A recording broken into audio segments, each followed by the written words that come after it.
In this episode, I'm chatting to an amazing young lady, Matimaneng Mzimba. She holds a diploma in law and an LLB degree from the University of South Africa and is currently pursuing her master's degree in corporate law with the said university. She was previously employed at LGR Incorporated, where she served as an attorney in the corporate debt recoveries department of the firm, specifically in the Standard Bank division. She's currently a managing director of Matimaneng Mzimba Incorporated, a black-owned law firm that takes pride in its independence, competence, and integrity. Hi everyone, I hope you're all doing well and keeping warm in this cold and nippy weather. Today is special, and why is that? I am chatting to a homegirl of mine, someone I used to go to Sunday school with and has grown to be a phenomenal woman and attorney, and that is Matimaneng Mzimba. Hello everyone. So she is the founder. She's the founder and managing director of Matimaneng Mzimba Incorporated.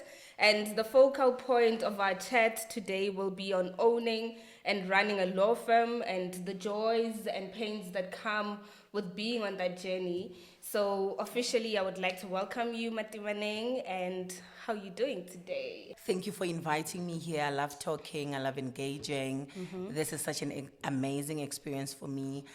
When you texted me that day, I just thank God, that you spotted me. Because of my character, I love speaking, I love sharing. Yeah. I love people knowing me. I'm where I am because of the challenges that I've faced.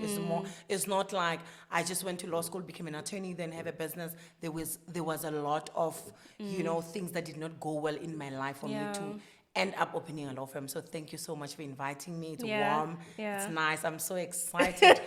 Guys, your home girl should make it in life. This is inspiring. I love it. Well, thank you for gracing us. So let's lay the foundation with an opening question. Please share a little bit about yourself, in as so far as you're comfortable to do so. Yes. Yeah, you can tell us where you come from. Where did you study, and whether or not you've always wanted to be in the legal profession? Okay. Yeah. So you already know my name, viewers. I'm Matimaneng Mzimba.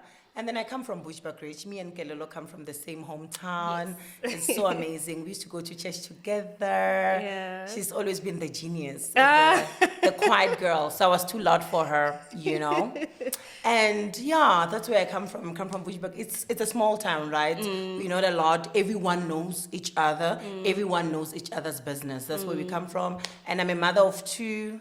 I'm married. Happily married, 13 years with my husband, 7 years in marriage. Wow. I've got 2 kids, 7 and 3. Yes, and then I'm raising the kids. So I'm balancing raising kids and my career. So it has been such an amazing journey. Yeah. Yes, so I never wanted to be an attorney. Really? I never wanted to be a lawyer. It has never been my dream. Yeah. I wanted to be a doctor. Oh, wow. Yes, I definitely wanted to be a doctor. And what changed your mind? Nothing changed my mind. Yeah. Lucy changed my plans. So the result.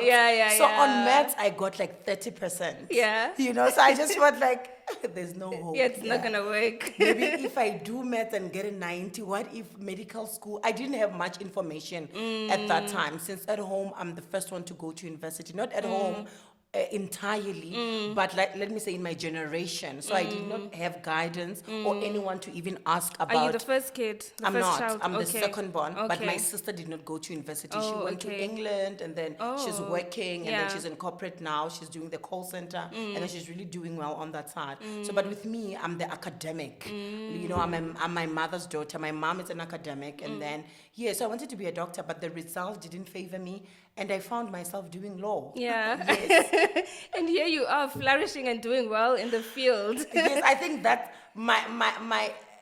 I can say my maths result was a redirection. Now that I've grown up, I pray a lot. Everything is about God. I put God first with everything that I do. So I just felt like God wanted me to be an attorney, and my goal is not only to be an attorney who's successful but an attorney who makes a difference in people's lives. Yeah.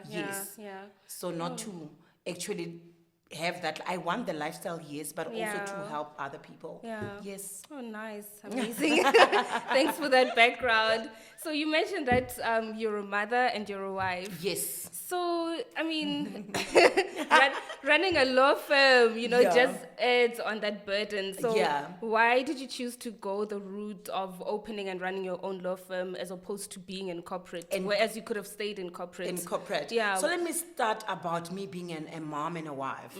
So I would not lie. My husband makes it easy for me. Oh, yeah. I don't have a demanding husband. As I Yeah. told you, I married a Nigerian. Yeah. So the nature of those people are hustlers. So my husband works very hard. He's not home all the time. So Yeah. I have all the time to fail. to study. Yeah, So true. every time, so I am always studying because my husband is never there and he's not demanding. So he's an easy man. So if I say eat a sandwich today because I'm studying, he can do that. I don't have to cook every day. So I don't have a demanding husband. So it's never a balance of the husband part. But with my kids, it's a different scenario. So my firstborn was diagnosed of hydrocephalus. So hydrocephalus, it's when the brain grows bigger. Let's say the brain has water and the head is going bigger. The head is going bigger. So when I gave birth, he was on ICU. I think that was a turnaround for me. Yeah. That's when I've started to pray as much as I'm praying right now.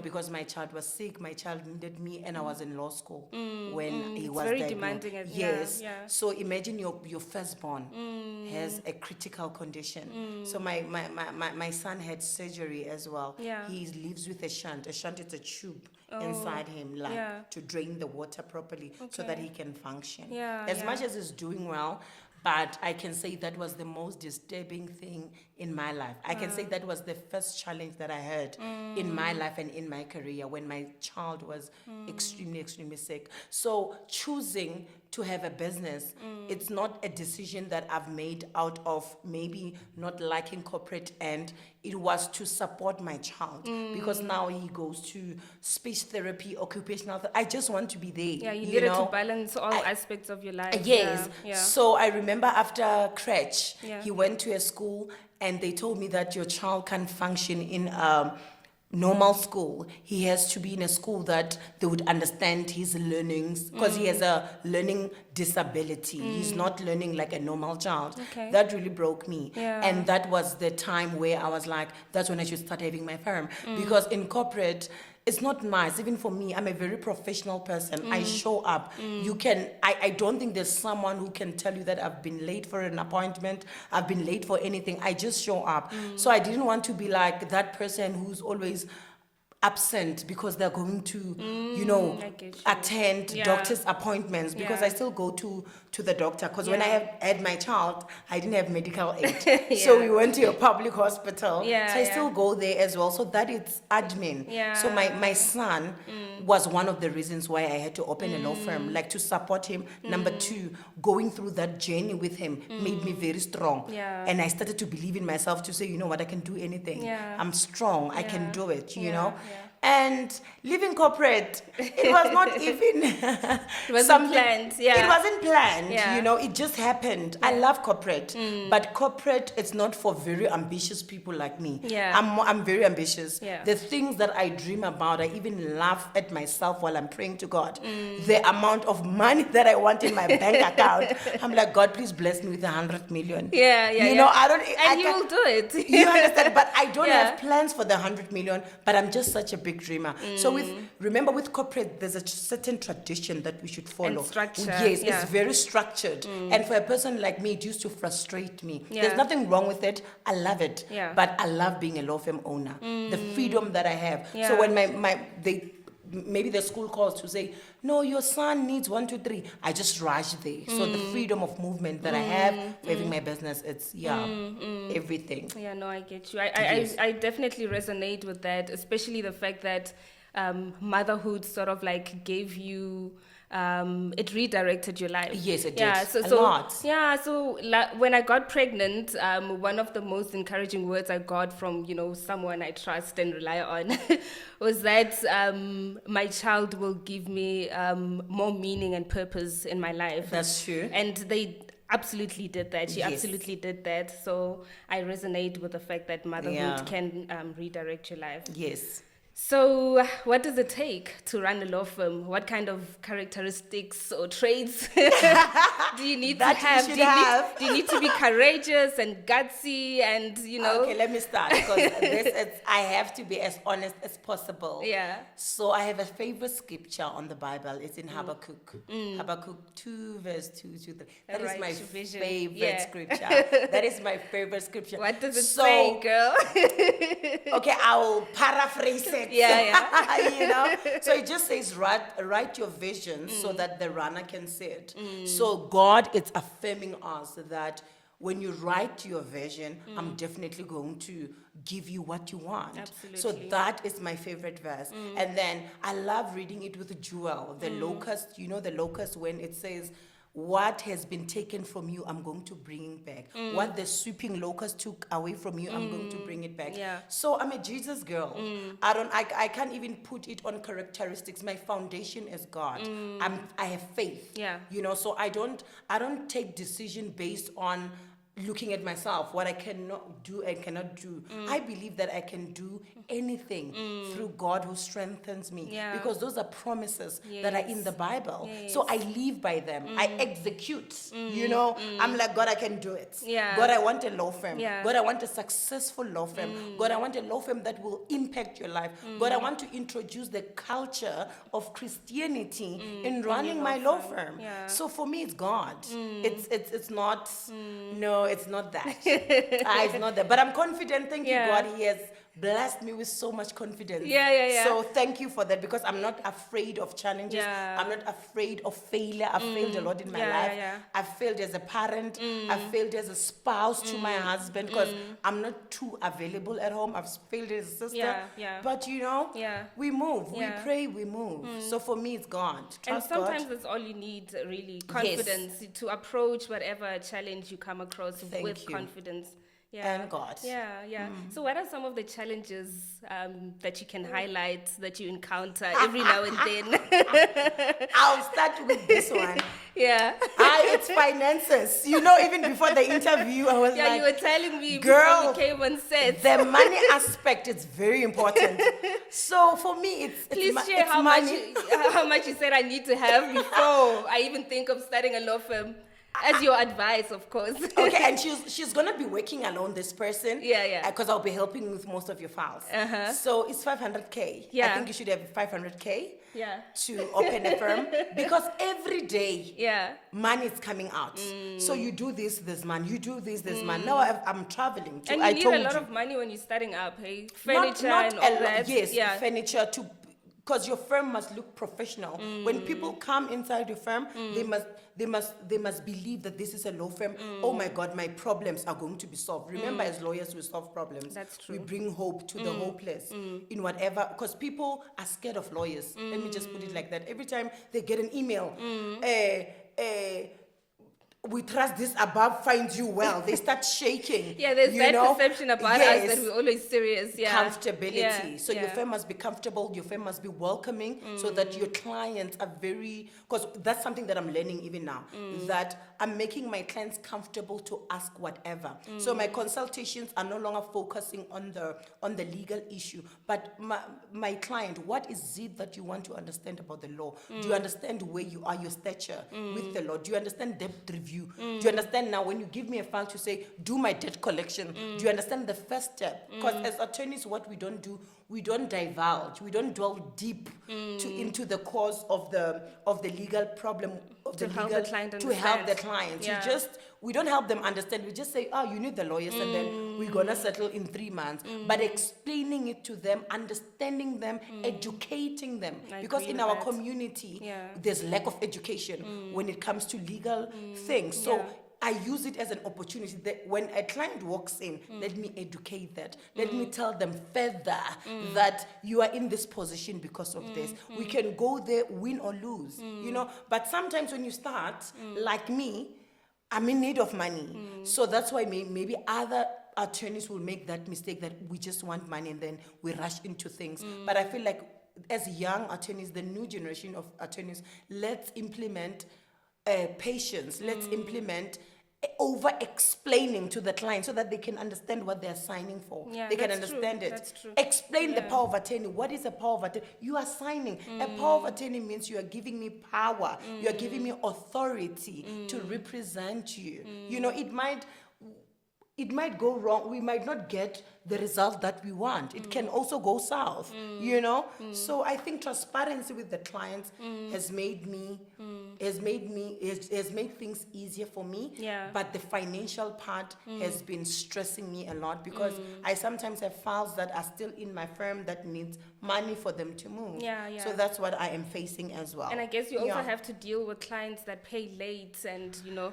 No, Yeah. My other challenge is clients who are even questioning my invoice, you know, and sometimes I feel like, yes, I would send an invoice and a person will say, why am I owing this? You know, and when you question my invoice, you're disrespecting my law firm. You're disrespecting my office as a person. I welcomed you in my firm. We consulted. I've worked till here. I'm sending an invoice and you don't want to pay. And I guess you're also upfront about the fees that you're going to I charge am them. because there's a fee agreement that you sign. Yes, so I'll tell you that yeah. my pages are this much, my consultation is this much, my telephones are this much, my sheriffs are this much, and everything. So I open up. Yeah. I'm very transparent with the clients. Yeah. So it's that they look down on us sometimes. I don't know for what, but it becomes a struggle for us to get paid as clients, as attorneys. Yes. Yeah. No, man, I like one of the things you mentioned when you was, highlighting some of the challenges that you face, that you over-explain to your clients. I do. That is amazing. Yes. That is because I guess most of, the assumption is that most of the clients that come to consult at, any law firm are lay people. So you have to sort of over-explain in order to educate them. And by educating them, you are educating people close to them. So, I absolutely love that. Lay people need to be educated. Yeah. Because we cannot blame them to be lay. Yeah. But then let's fix it through education. Yeah. You know, my pastor loves saying that not everyone in this church will become a pastor. Some of you will make a difference through the office that you hold. So that's what I'm trying to implement in my law firm, like the culture of education. That you know what, you are in this, but we're going to, this is the route. It's long. Legal things are long. Yeah. We can even settle after 3 years. That's true. Because sometimes it happens, So Yeah. that's how I run my practice. Yeah. And I'm sure it's not all doom and gloom. So It's not. What's the one thing you enjoy about, being your own boss? Oh my God, I enjoy a lot of things. I talk too much. This one can take me 30 minutes. But you know what, I'll cut it short. Yeah, one or two things you enjoy. I think it took time for me to even believe that it's my practice. I was always teary even when on a document I write attorney for the defendant, Matimaneng Mzimba Incorporated. It felt like a dream. When you want something, I think people teach us more about the wanting, but they don't teach us how we should receive and keep the when blessing. you have it. You understand? Because I even as confident as I am, but when I'm alone, I'm like, Mara, God, will I do this? Am I sure? You are doing it. Am I sure? You're doing it, those are the joys. For me, the joy is I've dreamt about this and I'm living in my dream. You understand? And God has been helping me with that as well. And the other one is freedom. I'm very free. You call me, I'm available. I'm available for my family. I've always wanted to be available for my kids and my husband. I'm able to. Nigerian cook food takes 3 to 4 hours to cook. Really? So I'm available. Oh my word. I can't be in the kitchen for that long. No, every time I'm in the kitchen, I lose 1,000 calories. I'm telling you, 1,000 calories are going. So that's it. The freedom of it. Those are the joys of living in a law firm. And what can I say? Like, where we come from. It's like a small town. It's a few black young lawyers that we have that own their law firm. So it's like, God, I have cut generational curses. It's a sense of pride that you have. Yes, that, oh my God, Dwarslop has a lawyer of their own. They've got a place where they will take their business. And I think that's one other reason I wanted to start a law firm. It's more of at home, they don't have a lawyer who they trust. Because I'm more of a family attorney. I want to be an attorney for you and your husband. Your wills, your estates, how are they going to devolve? get you. What happens after you leave? How you're going to invest? Estate planning and all that. For your kids, you Yeah, know. yeah. So that's my thing. And where we come from, we have a lot of teachers. And you know, I always ask my mom, Mommy, do you have a will? And then she's like, no, I don't need a will. Yeah, why do I need a will? You guys love each other. You're just going to share equally. Yeah. And sometimes it's not like that because we don't have the same characteristics as siblings. Yeah. So is that a I lot want can to help actually them. go south Yes. when one passes away. Yes, Yo. yes. Your Yeah. sister that you love, you'll be like, no, Kalelo is successful. Yeah, she she should not doesn't even need get to money. inherit. Yeah, Yes. yeah. No, I So get you. that. I yes. love it. So we're gonna round off our conversation. No, Yeah. I was starting to enjoy. You're only getting Ma. warm. I'm starting to enjoy it now. I beg. What is it? You'll come back. You'll come back. can't wait. I promise. Kalelo, can I come back? You will. All right. So, what is the one quote or Bible verse you live by? The one Bible verse that keeps you grounded and keeps you going?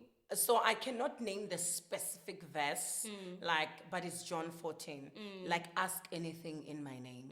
You know, because as a business owner, you're gonna ask a lot from God. You're gonna ask for clients. You're gonna ask for money to run your firm. You're gonna ask for wisdom. So ask it, like, that is my verse. That's my to-go verse. Even when I feel down, even when I feel like my law firm is not doing well, I even I tell God that, God, you said we must ask everything in your name, and it shall be given to us. You said you are the owner of silver and gold. Christians have to.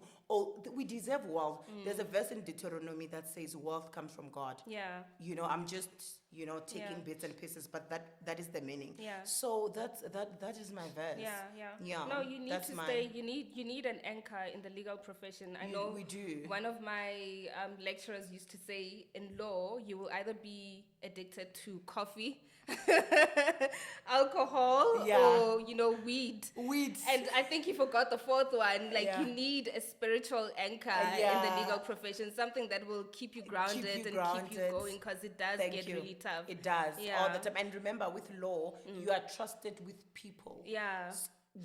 Difficult issues. Yeah. I highlighted about me doing immigration. So one of my instruction there is to apply for late birth registration. So some people don't have birth certificates to date, and they've passed matric. So you are entrusted with that journey. So you see, in the spiritual realm, when you're entrusted with a journey, it's very important to pray. Why are you praying? Because we don't know what those people were facing. Because every wrong thing that happens in your life is because of something that tried to bring you down. So when you do such matters, you are fighting your battles and their battles. So I'm addicted to Jesus. Yes, girl. I love that. I'm a prayer girl. I pray. Absolutely love that. Day in, out, yes. Yeah. And let me just ask, before we actually round it up, what are some of the services that your law firm offers? You mentioned immigration services. Yes, I do immigration. I do general litigation, which includes divorce. And I do RAF matters. I do medical negligence. I do estate planning. For now I do. Okay, I also do contracts. I draft contracts. I review contracts. I do debt collection. Because the time I was in corporate, I was doing corporate debt collection. So I do debt collection. Okay. So one of the things that I would love to see my law firm doing is to see instructions from small businesses. I'm aware that everyone that has a business has someone who owes them. So I'd like to get those instructions to keep me going. So debt collections, I do that for now. Yes. Yeah, awesome. All right. Thank you so much. We have come to the end of our conversation. Why the end, not the beginning? No problem. Thank you so much for sharing your journey with us and your insights with us. I'm happy that as girls from Bushbuckridge, we can shine a light on our little town in this manner. Yes. I wish you growth. I wish you prosperity and great achievements in your journey. And to all our viewers, Thank you so much for watching and engaging. Till the next one, take care. Bye.